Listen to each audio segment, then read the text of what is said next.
BJP के वरिष्ठ नेता हर्षवर्धन हमारे साथ हैं। सर, आतिशी ने जो बात कही है कि बीजेपी को इलेक्टोरल बॉन्ड का पैसा मिला तो जेपी नड्डा को गिरफ्तार किया जाना चाहिए, किस तरीके से? इससे ज्यादा घटिया, इससे ज्यादा वाहियात कोई बात नहीं हो सकती। अब ये चोरों की जमात है, एक के बाद एक। पहले इनका उप मुख्यमंत्री जेल में गया, फिर इसके बाद इनका राज्यसभा सांसद जेल में गया, अब इनका मुख्यमंत्री जेल में चला गया और इतने दिन से सुप्रीम कोर्ट तक लड़ाई लड़ रहे हैं। ये बार बार कोर्ट में जाते हैं, इनको बेल नहीं मिलती है। आखिर कोर्ट्स जो है वो सारी चीजों का विश्लेषण करते हैं, वो सारी चीजों की जानकारी प्राप्त करते हैं, वो देखते हैं कि मनी ट्रेल क्या है, वो देखते हैं कि कितने करोड़ रुपए का जो है घोटाला हुआ है।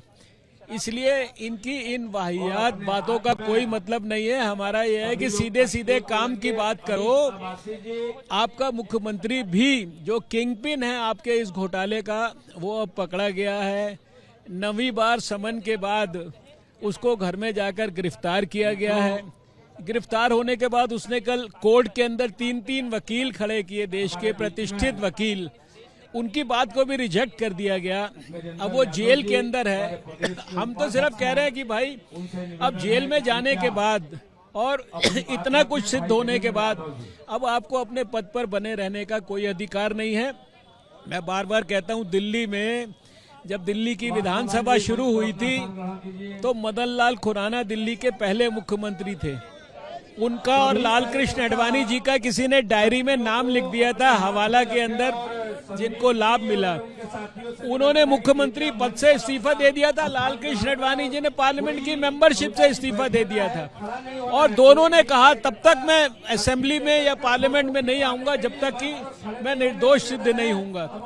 तो राजनीति के अंदर जो अपने आप को क्लेम करते हैं कट्टर ईमानदार, जो अपने आप को कहते थे हम प्रोबिटी इन पब्लिक लाइफ लाएंगे, आज एक तरफ तो हम देख रहे हैं कि वो उन्हीं भ्रष्टाचारियों के साथ मिलके सारे देश में नरेंद्र मोदी जी के उत्कृष्ट नेतृत्व के खिलाफ आंदोलन कर रहे हैं, गठबंधन कर रहे हैं और अपने आप को कट्टर ईमानदार कहते हैं। और कट्टर ईमानदारी का सबसे बड़ा सबूत ये दे रहे हैं कि जेल में जाने के बाद भी अपने पद को छोड़ने के लिए तैयार नहीं है। तो यहाँ तो हमको इसलिए इकट्ठा होना पड़ा है कि हमको उनको इस्तीफा मांगना है, वो हम मांगेंगे और मुझे लगता है कि इस्तीफा तो उनको देना पड़ेगा, वरना जनता उनको सिंहासन से खींच के उतार देगी। आम आदमी पार्टी बार बार इस बात पर फोकस कर रही है कि उनके किसी नेता के पास मनी ट्रेल का पैसा बरामद नहीं हुआ है। अरे भैया देखो, ऐसा होता है कि एक चीज होती है मनी ट्रेल।